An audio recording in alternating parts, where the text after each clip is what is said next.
Well, when the invitation first came in to participate in Hot Apple Cider, I was very busy. I was extremely busy with another project, and I didn't think that I had time to submit something. But then I thought, well, maybe what I'll do is just take a chapter from a book that I had previously written, and so I selected one kind of at random, really, from a book I'd written called Growing in the Spirit. And the chapter was The Joys and Surprises of Giving. And it was all about living according to God's economy, living by His principles in His economy.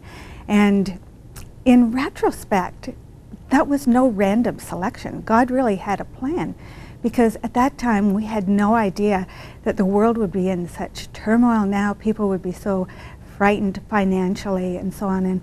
And so I believe that this really has a message, the story really has a message for right now. God, when we live according to God's economy, He's got His own bailout program and He's got His own stock, cattle on 1,000 hills, and we don't have to be afraid when we live according to His principles.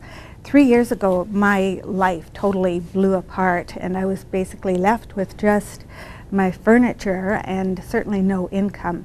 So in the last 3 years, I have found out what it's like to just totally live in God's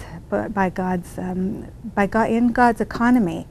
And I have seen over and over again that He is the same God who sent food to Elijah with the ravens, and who looked after the children of Israel in the desert for 40 years. He's the same God, so He'll take us through this as long as we live by His principles. Many times I've put my last cent into the collection plate. One time even just some Canadian Tire money, because that's all that I had.